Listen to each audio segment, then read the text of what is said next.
Welcome, I am the loud little ducky. We are going to go over Matthew Farwell's affidavit, and this is in the case of Sandra Birchmore, and I believe justice is coming. Now this case is going to have a trigger warning because we are talking about horrific and disgusting and vile things. But let's jump in. Content warning, graphic and disturbing details, acts against a minor, and sexual abuse. If any of these topics may upset you, then you may want to click out of this video and go to another video, or we will see you in the future. Please take care of yourselves first.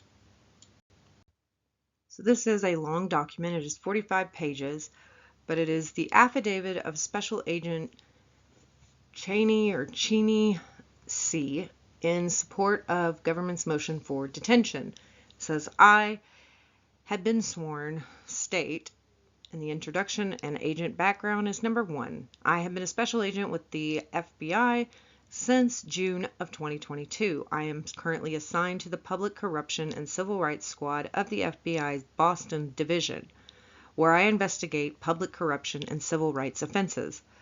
So she's probably a part of the investigation into the Karen Reed stuff as well.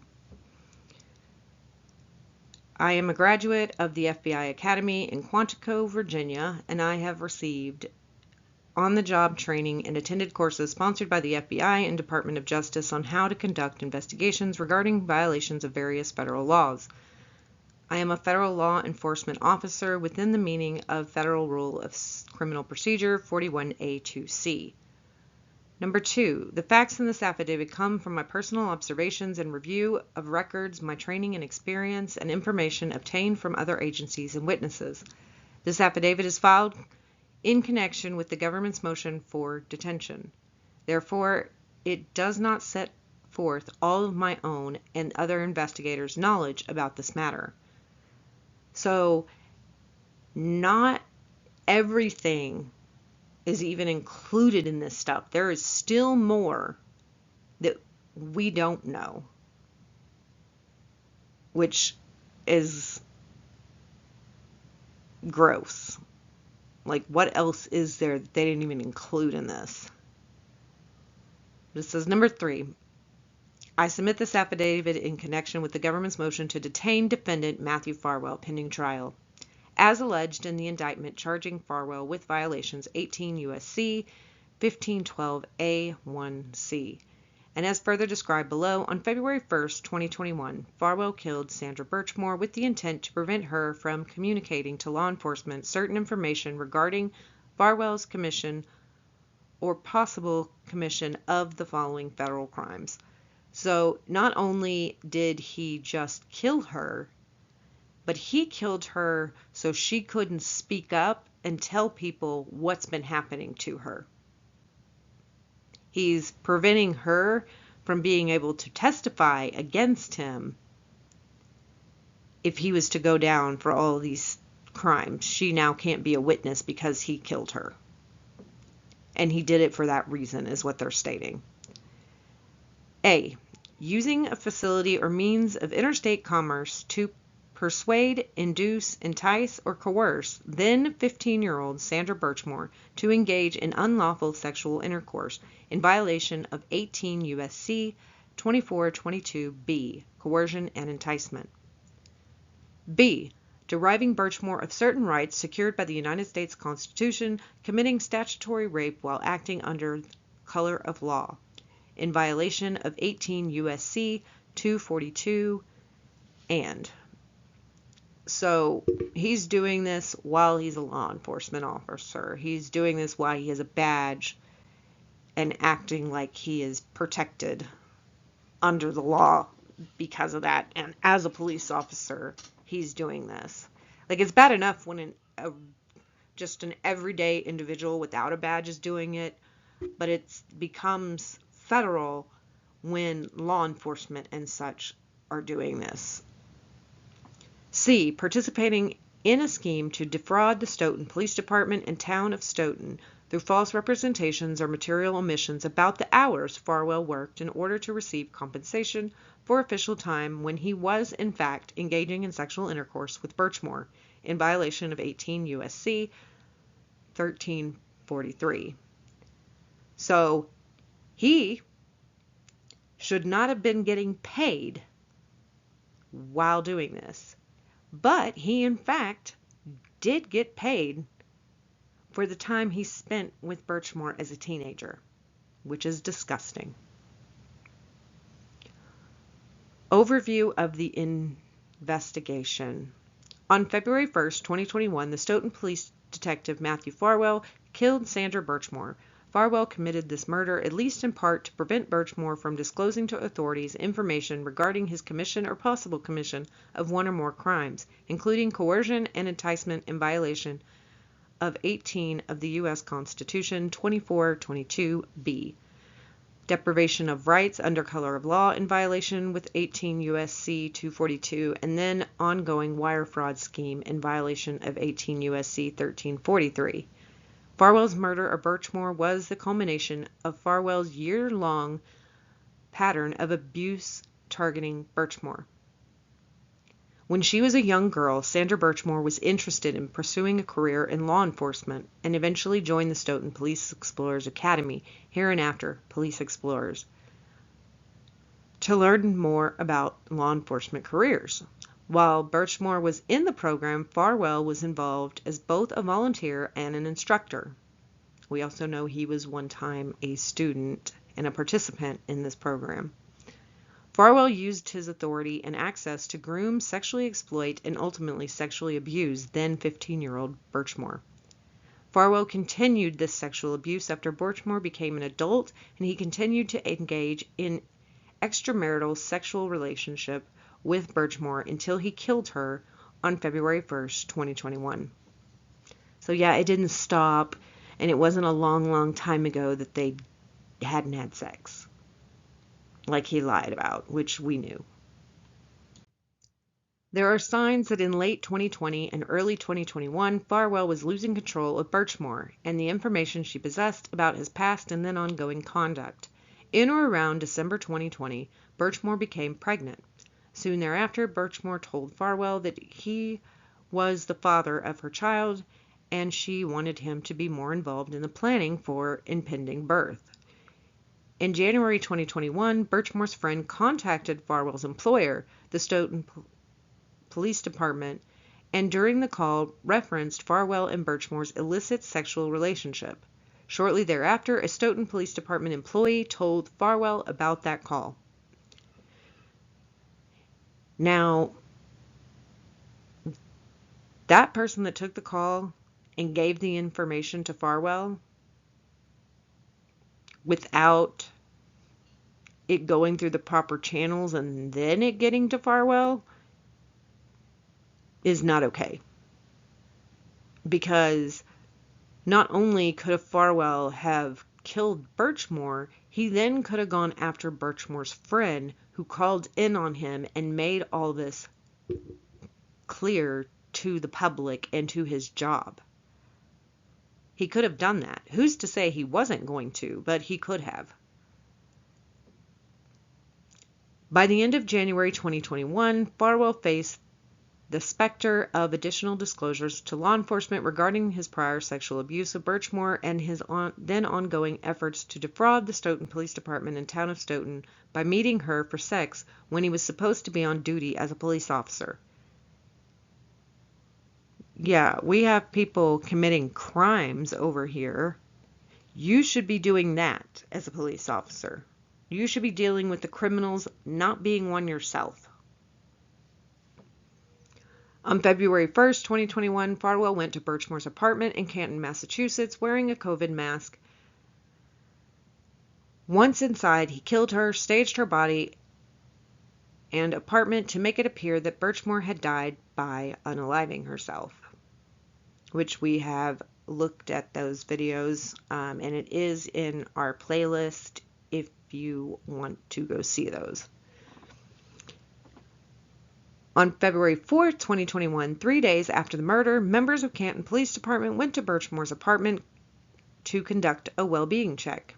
When police officers entered Birchmore's apartment, they found her body. A paramedic determined that Birchmore was dead and her body was transported to the office of the chief medical examiner, hereinafter the OCME. In early May 2021, the OCME pathologist ruled Birchmore's manner of death to be caused from unaliving. Now it says evidence that Farwell committed federal offenses or possibly committed federal offenses by sexually abusing Birchmore when she was a minor. Matthew Farwell started sexually exploiting Sandra Birchmore no later than 2013, when she was 15 years old. Footnote 1 is Farwell was born in 1985. So he is essentially the same age as me. At that time, Birchmore was enrolled in the Police Explorers. Farwell used this position of trust and authority as a sworn police officer instructor in the Police Explorers to groom Birchmore. Ultimately, Farwell sexually abused Birchmore, including by engaging in sexual intercourse with her. The Explorers program is a vocational education program that enables youth to explore career paths such as careers in law enforcement. Police departments throughout the country partner with the Explorers program to create what are commonly known as local police explorers programs. The Stoughton Police Department chartered and facilitated the Stoughton Police Explorers. It was a quasi-paramilitary program designed to expose youth participants to various aspects of policing. Number 12, Farwell became a sworn member of Wellesley Police Department in 2008, and on March 27, 2012, he was hired by Stoughton Police Department, where he worked until he resigned on April 1st, 2022. So all this started very shortly after he got hired, because this started no later than 2013. So part of it could have been in 2012. And he was hired in 2012. So his entire career at Stoughton Police Department, he has been this vile human being. Which he's always been this vile human being, but he was for sure acting on his vile thoughts. Prior to joining Stoughton Police Department in 2012, he was a Police Explorers volunteer. After joining the Stoughton Police Department, he served as a Police Explorers instructor. He had several roles as an instructor, including teaching firearms and explosive safety and conducting canine demonstrations. At the time, Farwell was already familiar with the Police Explorers program because he had also been a participant as a teenager, as we said earlier. Number 13, in March 2010, Sandra Birchmore applied to be a Police Explorers participant. At the time, Birchmore was 12 years old. She began participating in the program in the spring of 2010, and she remained in the program through 2016. Farwell began grooming Birchmore when she was a child. See footnote 2, which says, based on my training and experience, grooming is the process of a predator building a relationship with a child or vulnerable adult in order to gain their trust, enabling the groomer to ultimately exploit the child or otherwise vulnerable person. This grooming culminated in Farwell raping Birchmore in April 2013, when she was only 15 years old. See footnote 3. Under Massachusetts law, any intercourse with a person under the age of 16 is unlawful and constitutes sexual abuse, specifically statutory rape. MGL Chapter 265-23. Furthermore, any person who has sex with a child under the age of 16, being at least 10 years older than the child at the time of intercourse, is guilty of aggravated statutory rape. MGL Chapter 265-23A B. Finally, any mandated reporter who has sex with a child under 16 years old is guilty of aggravated statutory rape, which is an MGL Chapter 265-23AC. During the relevant time period as a Stoughton police officer, Farwell was a mandatory reporter under Massachusetts law. Yet he wasn't going to be reporting his behavior that he was mandated to. At the time of this assault, Farwell was 27 years old. Farwell continued to sexually abuse Birchmore prior to her 18th birthday. After Birchmore turned 18 years old, Farwell continued cultivating a sexual relationship with her that lasted until her death on February 1st, 2021. And with this guy being my age, it would be like hooking up with one of my child's friends. That's just gross. They're kids.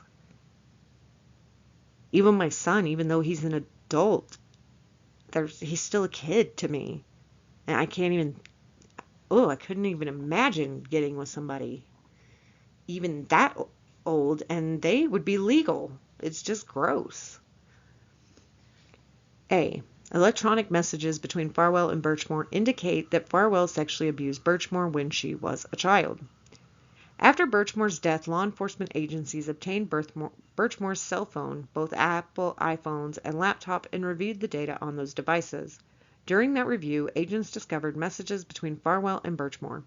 The messages that confirmed that Farwell frequently communicated with Birchmore for years. The messages also indicated that Farwell had sex with Birchmore when she was a minor, starting in or around April 2013, when Birchmore was 15 and Farwell was 27. Data from Birchmore's Facebook account reveals aspects of the beginning of Farwell and Birchmore's online communications. Specifically, Facebook data indicates that Farwell sent Birchmore a Facebook friend request on October 28, 2012. At the same time, Birchmore was 15 and a participant in the Police Explorers. Farwell was her 26-year-old instructor. So that even bothers me more, because it would be one thing if Sandra had looked him up, because maybe she had a crush on him, and then sent him a Facebook friend request. It should have never been accepted if that happened, but that would be more understandable than him taking the time to look her up and send her a friend request. It's disgusting. That is not appropriate. I would be pissed if I found out that there were instructors and mentors and stuff in my kids' lives that were friending them on Facebook. On February 21st, 2019, Birchmore and Farwell had text message conversations about Farwell taking Birchmore's virginity. That's sickening. Birchmore told Farwell that she was happy that he took it. Later in that same conversation, Farwell acknowledged that it was a big thing to get to be the first. Gross. But predators like to do that. Predators like to be the first, to take the innocence of them, which, being the first, comes with extra attachment. It's an attachment when you do it with somebody or not. There's some kind of attachment there most of the time. But with it being your first, there's definitely attachment, and it's harder to get over and move on. And not for Farwell. He doesn't care. But Birchmore, it's going to have her more attached to Farwell. In the same text conversation, Farwell also reminisced about the first time he digitally penetrated Birchmore's V. Discussing the day that occurred, Farwell asked Birchmore what she would have done if he, Farwell, told her he wanted her that day. Birchmore responded that she would have told him that he could have sex with her after school. She also recalled the specific class and seat she was sitting in when she realized that she was going to lose her virginity to Farwell. Based on my investigation, I believe that this occurred during the 2012 to 2013 school year when Birchmore was 15 years old. So she was a freshman or a sophomore in high school. Not saying that that is not an age that kids do that, but you don't need to be doing it with adult men. Or adult women for the guys. Additionally, on March 19th, 2019, Farwell asked Birchmore, "What would you have done if we never used a condom and I never pulled out?" Birchmore reassured Farwell that she would have still finished school. Smiley face. Birchmore then told Farwell, "I loved prom night. It was worth not going to prom." So she missed out on prom and spent it with this predator. That's the nicest way I can put that. On February 11, 2020, Birchmore and Farwell discussed the exact day that Farwell then took 15-year-old Birchmore's virginity. Here's the conversation about that day. Birchmore: "I had butterflies so bad the day that you took my virginity." Farwell: "Me too, it was such a big day." I bet it was, Farwell. The day that you became a criminal, if she was your first and only victim. Who's to say there's not more? Birchmore says, "Still know the date to this day." Farwell: "Really?" Birchmore: "Yes." Farwell sends a happy face. Birchmore says, "That's not a date I'll ever forget. It was April 10th, 2013. Farwell sends another happy face. Birchmore: "Best day of my life." Face with heart emoji. Farwell says, "Me too." Really? Now, I'm not saying he's not grooming and just saying that to her, to say it to her, because that's probably what's happening. But just think about being Farwell's firstborn. Being Farwell's wife, which I know she supports him, but she's got to be hurting as well. She maybe wanted to be in denial and think that this wasn't true. I don't know. It's really hard for me to understand how this woman could stand by him. And time will tell if she actually does. But as Farwell's at least oldest child, if not all his other ones, to read that he says, "Me too," for taking a child's virginity was the best day of his life. Not the birth of his firstborn, which made him a father. Not his wedding day to his wife, but taking a child's virginity in this text message was the best day of his life. Becoming a criminal. That doesn't sound like a best day to me. That sounds like the first day of your miserable life to come. I digress. On June 19th, 2020, Birchmore and Farwell had the following conversation in which Farwell reminisced about his past criminal abuse of Birchmore. Birchmore says, "I'm glad you agreed to take my virginity, though." Farwell says, "Me too. LOL, if I pushed, I absolutely could have effed you without condoms from day one. Gross. And why would you want to? Because it feels good? Like, it's so sick." Birchmore says, "Probably if you really pushed. I was kind of scared to say no in the beginning, not knowing how you'd take it. So yeah, you would have gotten no condoms. LOL." This right here shows there was not equal playing ground. She didn't think she could say no because he's older, he's an authoritative figure, he has power over her, and she knows that. This is why it's not okay. It's part of the reason it's not okay. B. Other electronic messages confirm that Farwell sexually abused Birchmore when she was a child. Text messages between Birchmore and others confirm that Farwell sexually abused Birchmore as a child and continued a sexual relationship with her until her death. For example, on October 5, 2020, Birchmore texted one of her friends, hereinafter person 1, that Farwell had been having sex with her for the last almost 10 years, and that Farwell had taken her virginity before she was 16.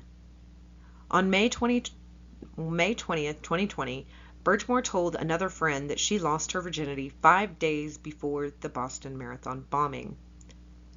Footnote 4 says, I am aware that this event took place on April 15th, 2013. Which he could have tried to say, no, she got the date wrong, it wasn't in 2013, and played it off. But now they have the April 10th, 2013 date, and then the 5 days prior before the Boston Marathon bombing, which was April 15th, 2013. So he might have could explain the date away. She got it wrong. That's not it. Yeah, he didn't correct her. He read it wrong. Whatever. He could try to explain that one away. But when you have an event that the nation even knows about, most likely the world, that's a little harder to backtrack from and explain away. There's no confusion in what date that this happened. Why they're talking about this through text messages and stuff is a whole nother thing. Also, on October 5th, 2020, Birchmore prepared a draft text message to Farwell's wife.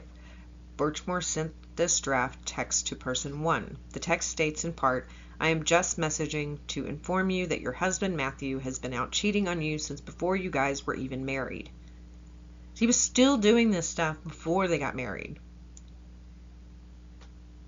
And how does, Sandra being a child is, her boyfriend per se, that she, her perceived boyfriend supposedly likes being with her, is doing all this stuff, and Sandra has to watch her boyfriend get married to another woman?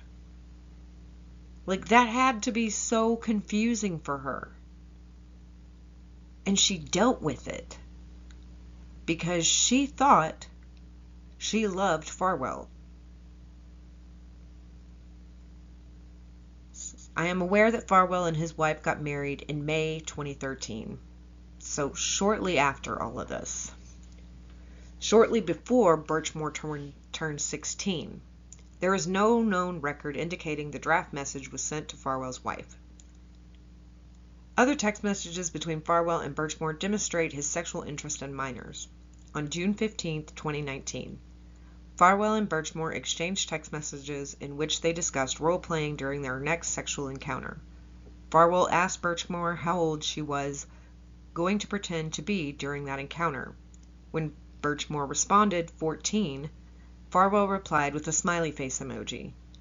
In another conversation between Farwell and Birchmore on February 21, 2020, Farwell describes pinning Birchmore down during sex and asks her, will you say, Matt, stop? I'm 13. I'm not ready for this.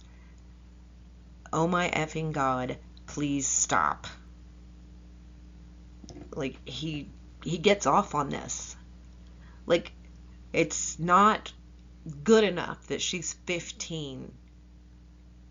He wants her to be 13 and actually pretend she doesn't want him. because he thinks it's great. It gets him off to have that power over a child while he has sex with her. It's just disgusting and the grossest thing you can think of. I have also reviewed several text messages from 2020 in which Farwell instructs Birchmore to act as if he were her older brother coming into her room at night to have sex with her. C. Witnesses confirm that Farwell cultivated a close relationship with Birchmore when she was a child. Says agents have interviewed one of Birchmore's friends, herein after person 2, regarding Birchmore's relationship with Farwell. Person 2 indicated that shortly before her death, Birchmore revealed to him/her that Farwell started having sex with Birchmore when she was 15 years old. Agents have also interviewed one of Birchmore's relatives who described being aware that Birchmore would meet with Farwell when Birchmore was a minor. Specifically, this family member indicated that around the time Birchmore was a freshman in high school. See footnote 5.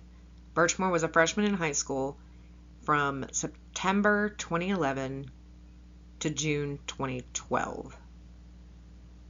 She would tell him or her that she was meeting with Farwell so he could help her with homework. I have reviewed a text message exchange between Farwell and Birchmore from June 17, 2019, where the two discuss how Farwell had helped her test prep, quotation marks, at the library. Farwell told Birchmore that she should have told him that she was interested in having sex with him that day. Birchmore told him that she was scared to speak up. Yeah, because they both kind of know it's wrong, but Birchmore's allowed to have a crush. Farwell is not allowed to act on it. Farwell then asked her, "Did you think I would want to F you?" Birchmore responded, "Yes, and like, 'cause of my age, I didn't want you to be like, oh no, WTF. Farwell then told her, "I understand that." Do you? I don't think you do understand that, because that should have been your response. There should have actually never been a conversation like this. In a conversation from April 5th, 2020, Farwell told Birchmore that he knew he wanted to take her virginity. Then he started helping her with her schoolwork. Yeah, I'm sure he helped her a lot. He's a dumbass, so how much could he actually help her? Additionally, on February 21st, 2020, Birchmore and Farwell reminisced about when they first became sexually active. Birchmore says, "I listened better back then, though." Farwell says, "I wish it had been a year sooner after helping you study at the library. You still listen and give me whatever I want, baby." Ugh. Makes me want to vomit. Birchmore, "I didn't even make you wait a year after that. And good, but I don't think you're going to get what you want next time, so." Farwell says, "Of course. I will just take it." Yeah, we know you will. Because you're a predator. Birchmore says, "That's what you think. Good luck with that." Baby girl, he can overpower you, unfortunately. Farwell, "What was the first day you said, 'Oh my God, I want this guy to be my first. I want to feel him inside me'?" Just saying that to a child. Yeah, so 2012, I finally decided that I was going to try and find a way to F you, and just wasn't sure how. How do you feel when I asked you to make your... How did you feel when I asked to make your dream come true? Yeah, Farwell's dream was to take the virginity of a child. Farwell says, "Amazing." Birchmore says, "Good." Farwell says, "I absolutely would have effed you in 12. Birchmore says, "In 12? Farwell says, "Yes." Or Farwell says 2012. Yeah, he would have done it at 12 years old too. Agents have also interviewed one of Birchmore's childhood friends, hereinafter person 3, confirmed that Birchmore would meet Farwell to help her with her homework. Moreover, person 3 indicated that Birchmore confided in him or her that she was meeting with Farwell in early high school to have sex with him in his police car or his truck. So there's where he's supposed to be on duty and he's getting paid. But instead of being on duty as a police officer, he is committing crimes with minors or against minors. 2. Evidence that Farwell committed federal offenses or possibly committed federal offenses by submitting false information to obtain wages for the time spent engaging in sex acts with Birchmore. A. Farwell defrauded the Stoughton Police Department and Town of Stoughton. On multiple occasions, Farwell engaged in sex acts with Birchmore while on duty as Stoughton police officer. To cover this up, Farwell falsely represented that he had worked certain hours, when in truth and in fact he was not working. Rather, he was engaging in sex acts or spending time with Birchmore. According to Farwell's misconduct, was also part of a scheme to obtain wages from Stoughton Police Department, an agency of the town of Stoughton, through false statements and material omissions regarding the hours he was on duty and working as a police officer. B. Farwell's text messages with Birchmore indicate that he had sex with Birchmore while he was on duty as a Stoughton police officer. Text messages between Farwell and Birchmore indicate that on multiple occasions Farwell left work during his shift to meet and at times engage in sexual activity with Birchmore. These encounters occurred at various locations, including Birchmore's previous home in Stoughton, her more recent apartment in Canton, a Costco parking lot in Stoughton, and a Five Guys parking lot in Canton. Examples of dates and approximate start times of these encounters are listed below, and there is like 25 of them. 1, 2, 3, 4, 5, 6, 7, 8, 9, 10, 11, 12, 13, 14, 15, 16, 17, 18, 19, 20. Yeah, 25 of them that he's off doing criminal acts. Well, in 2020, they weren't technically like the gross criminal acts because Birchmore was an adult at these times, but you're still not supposed to be doing this. You have plenty of time off the clock. But his wife would be suspicious if he didn't come home, so he needed to do it while he was at work. Otherwise, he couldn't get away with it. I have reviewed messages that reveal that both Farwell and Birchmore knew that some of their encounter occurred while Farwell was on duty. For example, on April 10, 2020, Farwell wrote, "I'm going to sneak away from work quick." On November 24, 2020, Birchmore asked if Farwell would be on duty when the two were scheduled to meet. Farwell responded, "Yes, I will be back on the clock." Yeah, you shouldn't be on the clock doing these things. The text messages between Farwell and Birchmore, which precede several of the above listed encounters, contain statements including that the purpose for at least some of the encounters was to engage in sex acts. For example, on several occasions, Farwell sent Birchmore text messages directing her to act as if she was being raped during the ensuing encounter. Why is that something that just gets people excited? I just don't understand it. Sick in the head.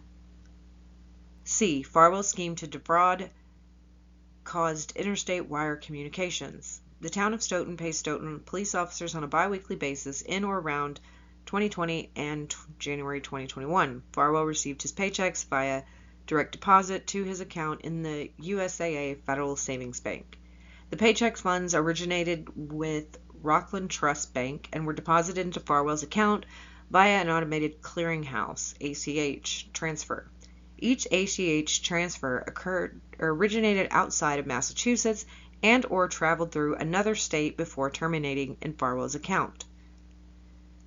Accordingly, it appears that by engaging in sexual conduct when he should have been performing official duties as a police officer and obtaining pay for that time, Farwell may have committed wire fraud in violation of 18 U.S.C. 1343.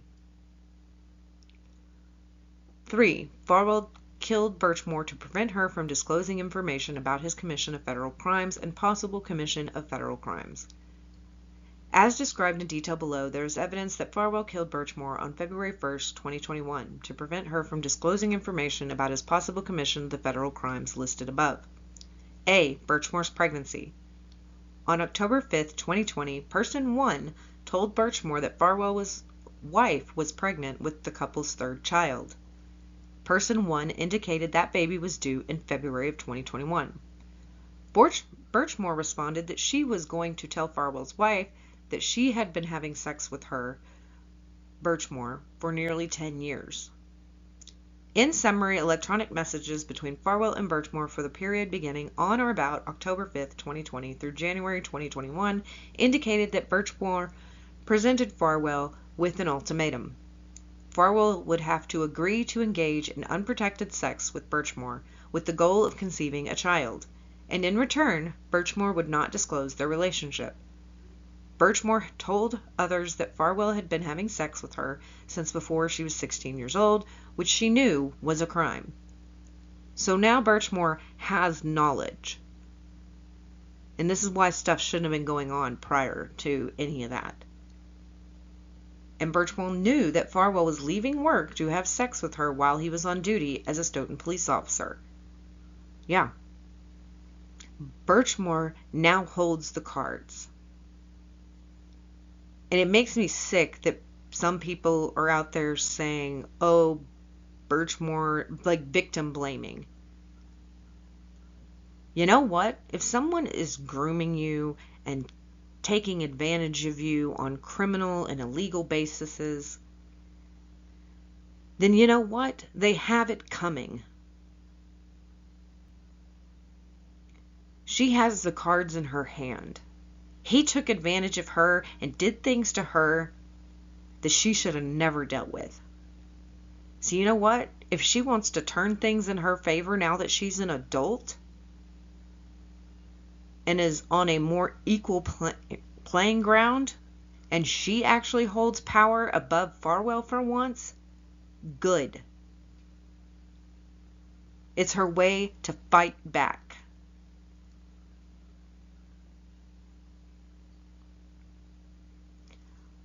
According to the text messages between Farwell and Birchmore, Birchmore sent Farwell a photo of her ovulation schedule, and the two started discussing timing their sexual encounters around specific times in Birchmore's cycle. Approximately 1 week after Farwell agreed to have unprotected sex in order to conceive a child, Farwell and Birchmore had a disagreement about terms of their agreement. The following is an excerpt from the text conversation on October 12, 2020. Farwell states, I said the agreement was once. That was our compromise. Birchmore, I asked if we could try this month. Didn't realize that meant you effed me once, LOL. And then I asked if we could try through this year, and you said I'd think about it. Okay, so he said he would think about it. Why Farwell is even agreeing to this, like, he's doing this so his dirty little secret doesn't come out. And you are of the belief, Farwell, that having a baby with one of your victims is going to keep your little secret hush-hush? You're a huge dumbass, but I guess that's why we catch criminals. The conversation continued on October 13th, 2020. Farwell says our compromise was try once. Birchmore, yeah, it was to try this month. So you're thinking about the second thing I said as far as the rest of the year? Farwell says, you said try once this month. If it happens, it's meant to be. Those were the exact words. Text messages indicated that a few weeks later, Birchmore continued to discuss trying to get pregnant. November 3rd, 2020, she asked Farwell if they could try again that month or whether they needed to talk in person about that. Because while he was all fine and dandy with having conversations through text messages, he's like, oh, maybe I shouldn't have this in writing, and I shouldn't have things that are traceable black and white proof. But you're a little too late. On November 5th, 2020, Birchmore asked Farwell if he had given any more thought to their prior conversation and told him that she thought of a way they could both be happy. Birchmore states, how would you feel about us having a baby? You being there and signing the birth certificate. There's there's never going to be a need for your information anyways, so you'll be safe there. Yeah, that's not safe. And I won't talk shit about her or your kids. That way we both get what we want. You asked me the other day what I wanted, and I didn't want to give it to you in the form of an ultimatum, so I'm trying to do it with you as a compromise type of thing. Can you tell me what you thought of? I'm down for discussing it in person, but the more I thought about it, you signing it really isn't going to have an impact on you because of the way things are going to fall in the future. Farwell says, okay, that's an in-person discussion. Yeah, that statement right there, although you want to have these in-person discussions, stating that these aren't things you want to talk about, shows that you know you're doing something wrong and that you're wanting to hide it. Whether it's just the affair or whatnot. But yeah, people would find out about it because that stuff is public record. In November 2020, after Birchmore learned that she was not yet pregnant, she asked Farwell about continuing to try to conceive for another month. On multiple occasions, Farwell told Birchmore that they would need to discuss the topic in person. Farwell continued to meet with Birchmore in person, and text messages suggest that they remain sexually active. On December 28, 2020, Birchmore sent Farwell a message informing him that she was pregnant. She sent him a photo of a poster that she made to celebrate the pregnancy. It says, "Congrats, we are going to be parents. 2021. It's got poster board and all that. It's definitely, like, you can tell by this poster board that, like, she is, like, a teacher assistant and works at a school and stuff because it looks like a bulletin board. Like, she's got the bulletin board frame and then the little monkeys and that, like, it's so cute. But you can see her, the teacher in her. 46. Farwell's immediate response to Birchmore's disclosure about the pregnancy was, "I literally have nothing to say right now. How could you express that in a text when I said I don't appreciate it?" Farwell and Birchmore then argued about the pregnancy in the following text conversation. "Oh, you don't like how you were told, but you were okay doing the act to create this baby. You're an adult. You know damn well what you're doing. No sympathy for you." Farwell states, "How far are you?" Birchmore, "Regardless of how far we're keeping it, but 3.5 weeks, which means I conceived this month." Farwell, "Okay, well, we need to talk then." Birchmore says, "No shit, that's obvious." And the birth certificate is being signed, or hers isn't. 6 footnote. At the time these text messages, I know that Farwell's wife was 8 months pregnant with his third child. Based on the context of these texts and prior messages, I believe Birchmore was referring to the birth certificate for the child that Farwell's wife was then carrying. I don't think that Birchmore can be like, "You're not signing your new baby's birth certificate if you don't sign this baby's birth certificate," but like, she's trying. Birchmore also says, "No, I'm mad how you're acting. You are over a choice. How mad you are acting over a choice we both made." Farwell says, "I'm mad at you. Act like you gave anyone a choice." Did you give her a choice when she was a little girl? No, you didn't. You don't like a taste of your own medicine? This is why you shouldn't groom people. Don't do this, and then especially continuing it into adulthood, because she knows you. She's learned your little quirks and buttons to push. She's an adult. She's learned she has a voice, and that you can't just tell her what to do and take things from her like you could when she was a child. Birchmore says, LMAO, oh, so you didn't have a choice, question mark. Farwell, per usual, you make and do whatever you want. Sir, you've been doing whatever you wanted for a while now with her. You had your way with her. And you're still having what you want when you want it. While your wife is 8 months pregnant with your third child and home with your other two. And you're, bringing home the bacon, working so you can bring money to the family when you're not. You're bringing in the money, but you're doing nasty criminal acts on the side.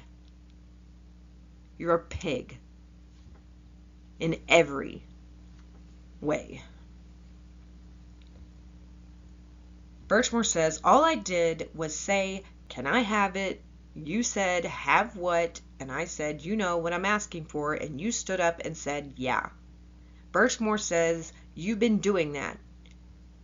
You mad she's due in February and I'm in September and you don't know how you're going to be there for both of us. Yeah, well, that's something he should have thought about before. And you need to be there during labor for me too. Because your kid should matter. Late August, early September. Farwell says, you are truly the worst person on the face of the earth. Oh, no, no, no. No, no, no, no. You, MFer, don't get to say that. She is not even close to being the worst person on the face of the earth. You're out here doing the devil's work, and you want to say she's the worst person? Get over yourself. 47. After the foregoing conversation, Birchmore again threatened to expose the truth about Farwell's prior sexual abuse and their ongoing relationship. Farwell responded by indicating that Birchmore had threatened him, causing him to agree to impregnate her. Oh, yeah, she forced it on you, right? Did she rape you? No, she didn't. You had a choice. You didn't have to. But it excited you. 10 years worth of excitement. This isn't what you wanted? Aw, too bad.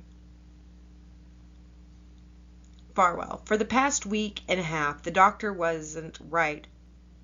But now she was, and you just throw it at me, 'cause now you've got me. You honestly have absolutely no idea how to treat people. I have effing bent over backwards for you. Now you want to act like this is some free will decision? You have threatened me from the word go. If I didn't do and give you what you wanted, you would ruin me. I made a deal with you and you changed the terms at every turn. We will deal with this tomorrow. No, you haven't bent over backwards for her. This was a free will decision. You decided to prey on her as a child. You did that, not her. You threatened her. And guess what? You went through on your threats. Oh, you ruined me. You ruined her ultimately.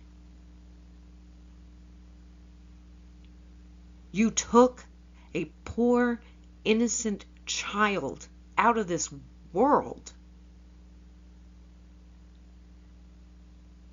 The only thing that might have been good that came out of that part is that that baby would never know you as their dad. 'Cause imagine this is your father.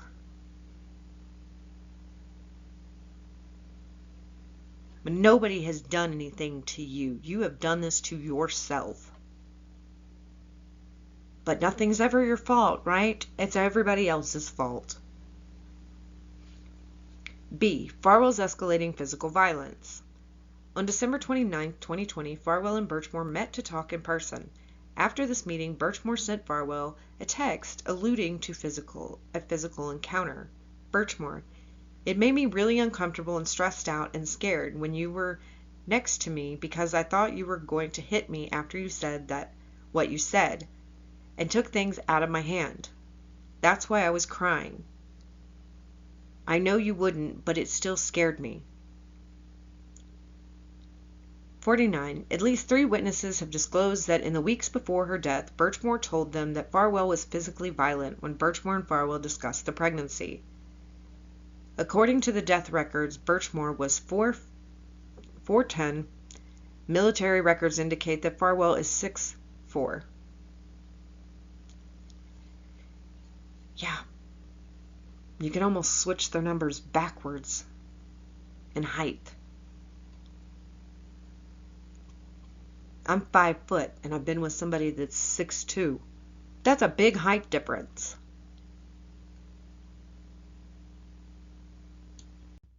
Person 2 reported that in the weeks prior to Birchmore's death, she was over the moon about her pregnancy. According to Person 2, Birchmore had decreased her coffee consumption, discussed winter clothes for her future baby, and engaged FaceTime calls with Person 2 while selecting baby clothes. Person indicated that Birchmore was nervous about telling Farwell about the pregnancy, but she eventually did. In January 2021, Birchmore called Person 2 and stated that after telling Farwell about the baby, Farwell told her that he wished she would just die and wants nothing to do with that baby. According to the information Birchmore shared with Person 2, Farwell put Birchmore in a headlock and grabbed her cell phone from her hand. Person 2 told Birchmore to distance herself from Farwell, given he was dangerous, a police officer, and obviously did not care about the law. Person 2 is correct. Listen to Person 2. However, Person 2 was also aware that Birchmore appeared to be attached to Farwell because he had taken her virginity when she was 15 years old. And that's something that we have talked about, is the power dynamic. Not only do you have a bit of attachment to certain people, but like your first love or the first person that you have sex with, there's an attachment to them sometimes forever, especially if you're young and doing it. Like, it's really hard to walk away from that person, and you put up with so much. It's not. And then the fact that he's older and has this authority and stuff over her, it's just not right. It's hard on her because all of this stuff is because of everything happening to her when she was young. And he wants nothing to do with the baby. Well, then maybe you shouldn't have partaken in the activity to create it. And you can try to say, well, I was given an ultimatum and I had no choice. Yes, you did. Person 3 also indicated that in the days before her death, Birchmore disclosed that Farwell had been violent.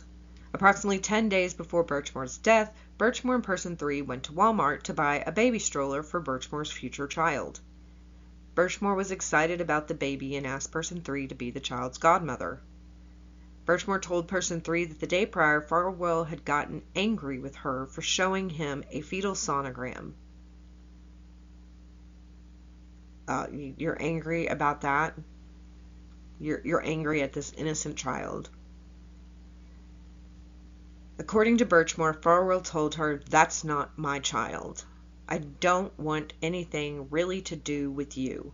And then Farwell pushed her to the ground. Person 3 told Birchmore to end the relationship with Farwell. Person 3 indicated that Birchmore seemed scared but not ready to leave Farwell because Farwell had been such a big part of Birchmore's life for several years. Additionally, Person 7, Birchmore's longtime therapist, reported that in the weeks before Birchmore's death, Birchmore reported to her that Farwell got upset about the impending pregnancy and shoved her. Now, something I would like to know about Person 7, the longtime therapist, is, Did this therapist know about Farwell's criminal acts? And should she have reported it? Or is that like something that Sandra didn't talk about? She only talked about present while she was an adult. And so the therapist maybe didn't know. And is the therapist under obligation to report this, even though Birchmore is an adult now, but if she knew about those things, is she mandated to report it? Or is that under the patient-doctor confidentiality? That has me wondering. So if there are any therapists that are listening to this, like, let me know, what is the therapist's role if she actually knew about Farwell and Birchmore's relationship that had been going on for about 10 years. She may not have known, but if she did, and Sandra is an adult now, is there any responsibility there to report it?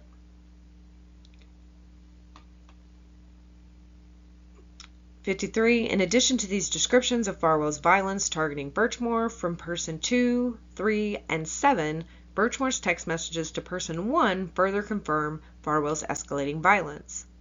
On January 10, 2021, Birchmore sent person 1 a text message indicating that she had recently argued with Farwell. Birchmore told person 1 that during the argument, Farwell took her cell phone out of her hand 3 times and refused to give it back to her. Birchmore also indicated that Farwell took her computer out of her hand and used his body to shove her. C. In January 2021, there was an increasing pressure on Farwell. It says in January 2021, the presence of Farwell increased as a result of Birchmore's pregnancy. Birchmore tried to communicate with Farwell regarding her due date, ultrasounds, genetic testing, gender reveals, and doctor's appointments. In his text response, Farwell was unresponsive to or dismissive of those topics, or he appeared to ignore them. On January 4th, 2021, Birchmore told Farwell that she was going to the doctor the next day and asked if he wanted to know how the appointment went. Farwell did not directly respond to that question. Yeah, because he doesn't want this in texts. He wants these conversations in person. And then he's just going to push her around and yell at her and scream at her. Because he doesn't know what to do with himself. His world is crumbling. But he should have known all this was going to happen beforehand. It doesn't take a rocket science to figure that out. On January 5th, 2021, Birchmore asked Farwell to come over so they could discuss her estimated due date, the week of her first ultrasound, her conversation with her doctor, and her first appointment. Farwell did not respond directly to that request. I guess he thinks that if he doesn't respond or talk about it, like it's not happening. Like he's definitely distancing himself, but he's trying to put himself in a denial where he's like, I don't know what she's talking about. Like, nope, this isn't real. This is not happening. That is a nightmare that I'm living in. No, it's a nightmare you created for yourself. And it's a nightmare for Birchmore as well. Even though she's happy about the baby, the situation is not what she wanted. Because what woman wants to be with somebody truly that treats them like this, or that abandons them when you're having a baby? And even though they may still stick around, because sometimes we hold on too long, this is still not what anybody wants. Text messages on January 3rd, 2021 show that Birchmore asked Farwell if their child could have his last name. However, he told her he would not discuss that issue via text message. See footnote 7. Farwell's reluctance to discuss the pregnancy via text is significant because it is inconsistent with Farwell and Birchmore's long history of text message discussions regarding seemingly private topics. For examples, there are thousands of text messages between Farwell and Birchmore in which Farwell discusses details regarding his work as a police officer, his sexual fantasies that were predominantly violent, and including many references to choking and raping and graphic details about their previous sexual encounters. Yeah, and then those are okay to talk about out loud, apparently, but not a baby. So Birchmore texts and says, "So I have a compromise for you. You don't need to sign the birth certificate if the baby can have your last name." Yeah, that's weird too. Because if they for some reason do end up living in the same area or something like that, like they could be on the same baseball team when they're like 5, they could end up in the same school, even though one kind of lives in Stoughton and one lives in Canton. But if anybody moves, like these kids could end up going to the same school and they're going to be like, "Your last name's Farwell? That's my last name." And then they're going to get to talking. And kids nowadays have phones. They're like, "Oh, this is a picture of my daddy. Hey, that's my daddy too." Like, really? Farwell says, "Not discussing in a text. We can talk in person." In another text message on January 6, 2021, Birchmore began to ask Farwell what their family would look like. Birchmore says, "You don't have to sign the birth certificate if I'm allowed to at least list you, and they can have your name, and I won't move to Stoughton or the town where Farwell's family resides." Yeah, because at least Birchmore realizes that could happen and then be like, "Oh, there's another Farwell kid, but it doesn't belong to either one of the twin brothers." Or does it? 2, I won't bitch about holidays, but I would like you to come a few days before Christmas and Easter so you can see what they get from me, and I don't want you to leave them out. And 3, if you want to try and support them, we can talk about that, but I do want you to see them. I feel like I'm trying to be as fair as I can, but I want you there for labor. I'm standing my ground on last name. Farwell says, "Okay, we can discuss this more in person." Birchmore says, "Okay, I figured. Does it kind of sound okay to you?" Farwell says, "It's a lot to think about, and it's so much more than you have ever asked for." Birchmore says, "And still less than what any other girl would ask for." Yeah, because most are going to want you there for those holidays. They're going to want that support. Not if you want to try and support them, but by God, you're going to support them. And Birchmore is saying these things in which I think she would try to actually follow through with these things, if that ended up being the situation. But I could tell you right now that eventually, unless it's just something that the kids learn to expect, that he's not always there for Christmas or whatever, but they're going to wonder, why can't they spend time with you on Christmas and on Easter? Why aren't you ever there at the Easter egg hunts? Or why can't we be at your house Christmas morning instead of Mom's house at Christmas morning every year? Like, you can try these things, but then when it gets down to it with the kids, those things would be hard. Sadly, we will never know. But Birchmore was trying her best. On January 2021, Person 2 called the Stoughton Police Department, and in that call referenced the sexual relationship between Birchmore and Farwell. After learning about the call, the fact of which suggested at least some aspects of Farwell's illicit conduct may have been exposed to the Stoughton Police Department. Farwell sent Birchmore a text message revealing his extreme anger. He sent her a series of text messages with expletives telling Birchmore that he thought no one knew about their relationship, that she had no clue how bad this was, and indicating that he does not know if he needs to worry about other disclosures. Once again, this is stuff you should have thought about. But then now you think about it, so you had to go and permanently silence her so that nothing else would come out. But you didn't account for the fact that Birchmore had many loved ones that were not gonna stop until you were brought to justice. And it's just beginning for you, mister. Farwell texts and says, "Dude, your effing friend called my job, Sandra. WTF?" Birchmore sends a question mark. Farwell says, "Your friend, person number 2's name, just called my effing work to complain about me. WTF?" Birchmore says, "IDK, I don't know." Farwell says, "What do you mean you don't know?" Birchmore says, "I literally just woke up." Farwell, "Did you steal from her?"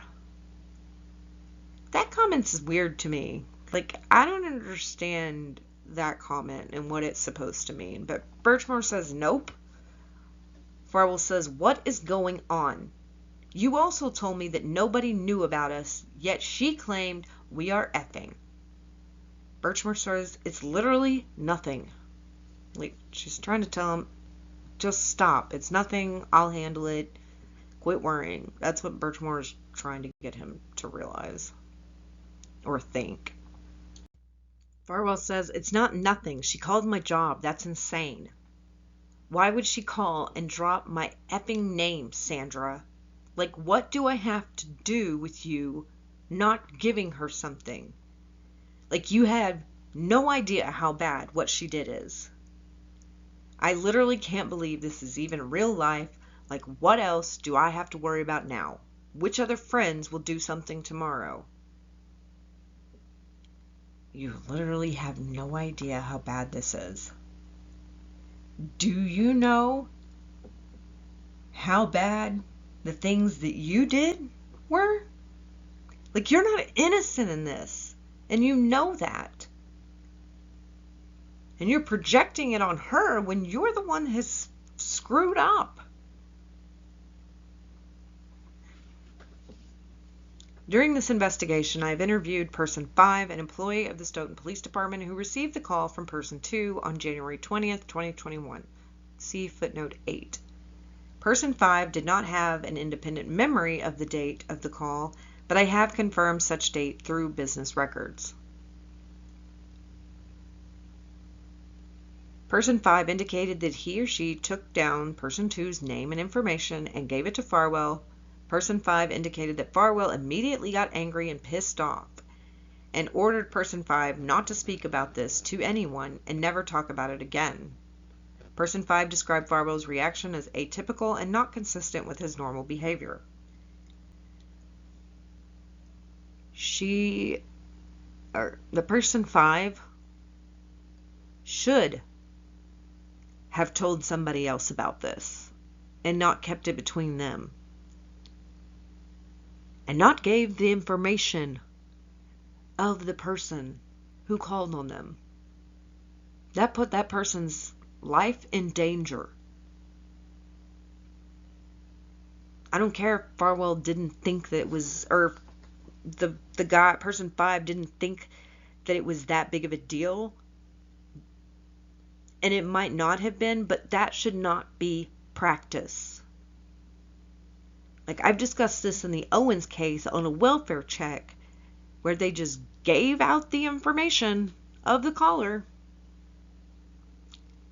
That puts people's lives in danger.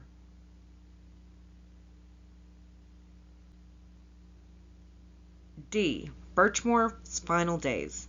On January 24th, 2021, approximately 1 week prior to Birchmore's death, she communicated with person 8 about Farwell. Birchmore says, "So the father came by last night and was like a complete 360 change." Person 8, 180? Birchmore, "Yeah, LOL." Person 8 says, "Good or bad?" Birchmore says, "Good, but unexpected." So it kind of threw me off and made me a little uncomfortable, but that's because of how things were going. He asked me if I'd give him a key and said that if I kept it a secret, he'll be around and see them and all that. So it's somewhere. Then he looked in my closet, then the bathroom, but I don't know why. Still haven't figured that out. Yeah, I wish you could have. And I wish you would have been like, "This was weird. Why is he doing this? This is suspicious behavior." And the red flags would have just been like in your face so clearly that you could have seen them. Birchmore says, "We started to have a heart-to-heart when work called him, so he had to leave. Oh, and he brought me ginger ale because I ran out." Person 8 says, "What about the birth certificate?" Birchmore says, "I think he's signing it, not sure. He's coming back again this week." But it was like a complete 180 from where we were at. Yeah, he's planning to take care of the problem, or what he thinks the problem is, when he should just taking care of himself. Based on my training and experience, I believe that Farwell's shift in demeanor on or about this date was his attempt to appease Birchmore until he could kill her. I agree. Additionally, the foregoing text message, considered in light of the other evidence, suggests that Farwell was making a plan to kill Birchmore. Yeah. Because where was she found? In the closet. Places that he was looking around in. Like, he wasn't there to figure out if she had room in the closet for his stuff, or if there was room in the bathroom for him to keep things there because he was going to come around more and stay over. That wasn't happening. And he would have maybe said stuff like that. Well, he could have said stuff like that and played it off, but then he ruins it when that's where the body is found. But he doesn't know that Birchmore's had this conversation and that she thought that was weird. I wonder how he feels when he found out that she had actually texted about it and thought it was bizarre. And she ruined his crime. Because right there, that's Birchmore helping solve her own murder.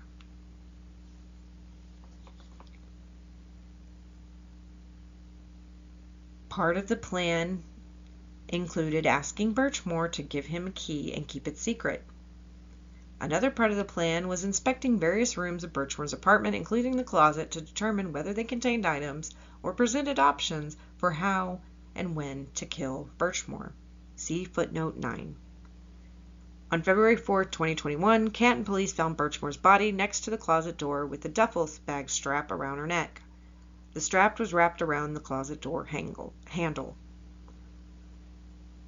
62.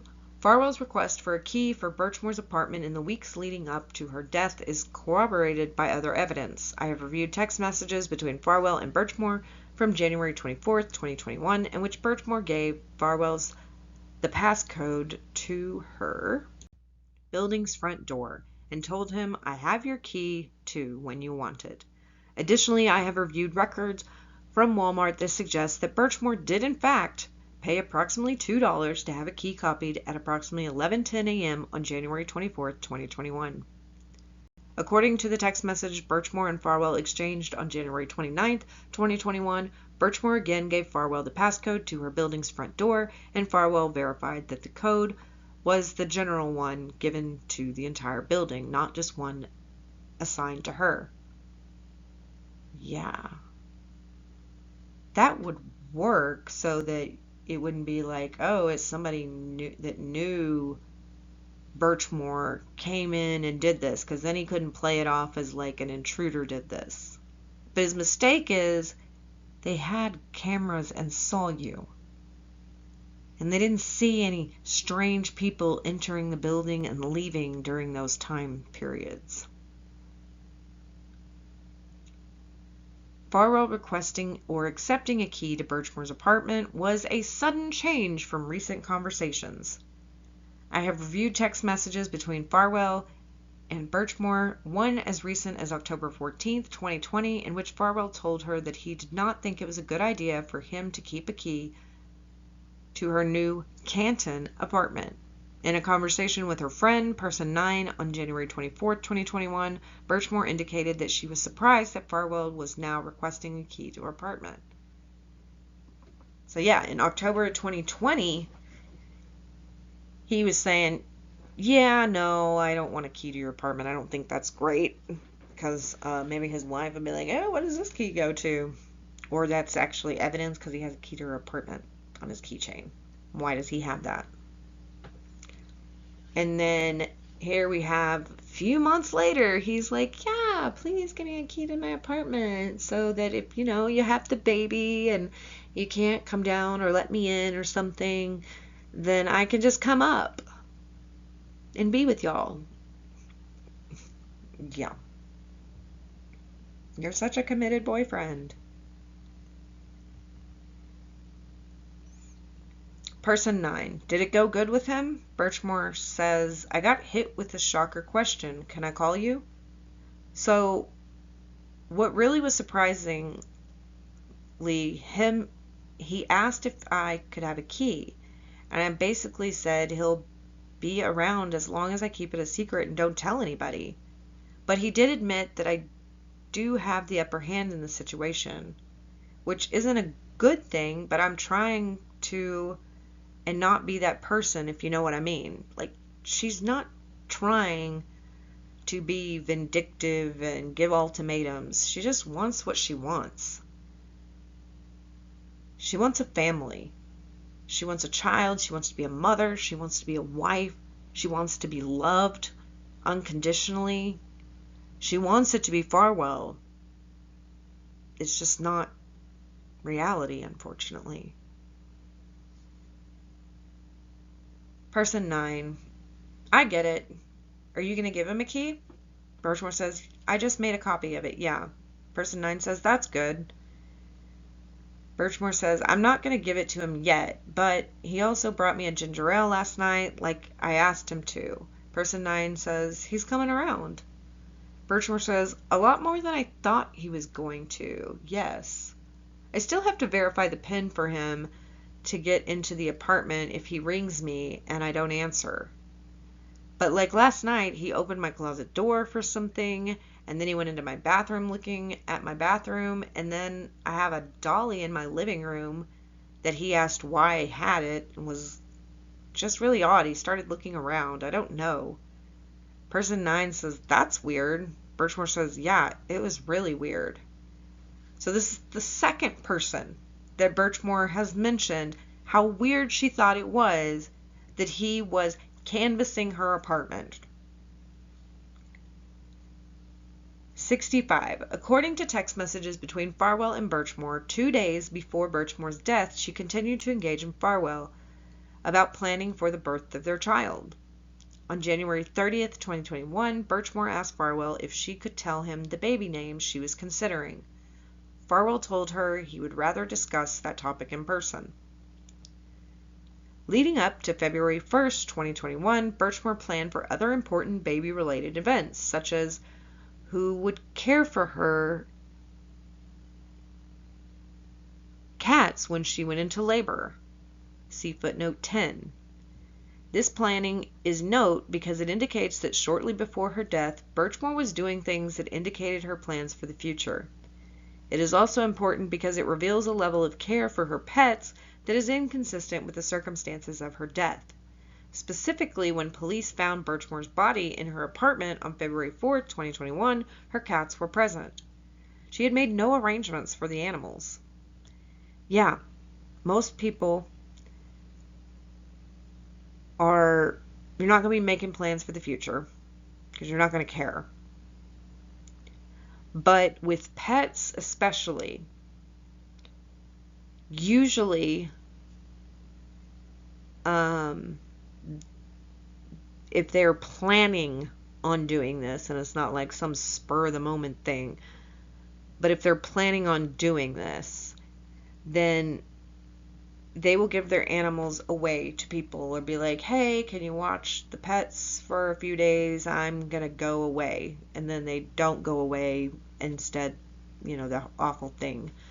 But also, a lot of them, because they love their pets, don't want their pets looking at them or being in there with them while they do the thing, because maybe looking at the pets will remind them, don't look at me like this, I need to do this and all that.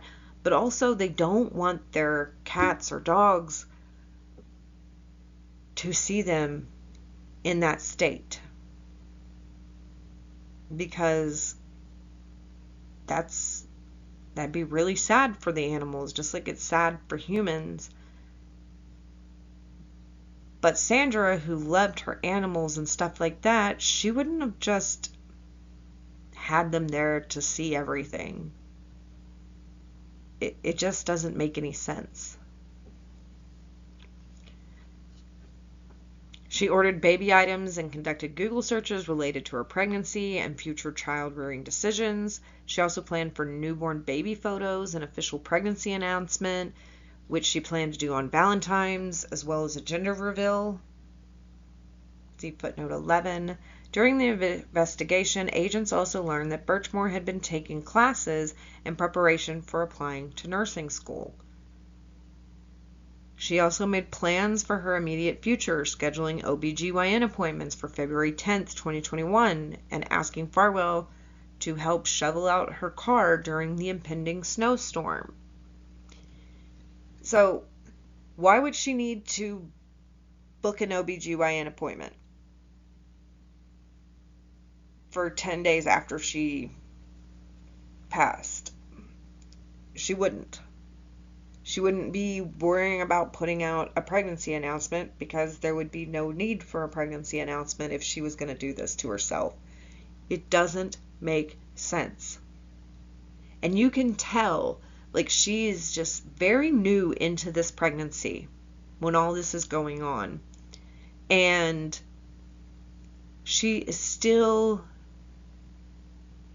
so excited that she's like, I want everything. Like, I want to get everything for the baby as soon as she found out about the pregnancy. She wants this, she wants that, she wants all these things. She's not waiting around for her baby shower.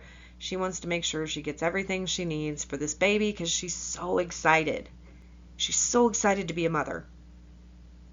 This is not how a person who is thinking about unaliving themselves acts.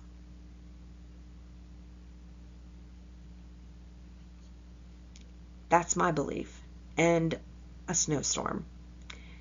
If I was you, and you plan on going to Massachusetts, Norfolk County, Canton, Stoughton, Boston, don't go in the winter maybe. Because nothing happens in that area that's good during snowstorms. Bad things happen in snowstorms up there. I don't know what happens in the summertime there, but definitely don't go in the winter. It's no good. No bueno. That is where we are going to end this for part 1. We will pick up part 2, but I want to end with this. If you know someone that is suffering with unaliving thoughts or in crisis, you can call 988. They have 24/7 call, text, and chat. Also, if you know a child who needs help, get the help now.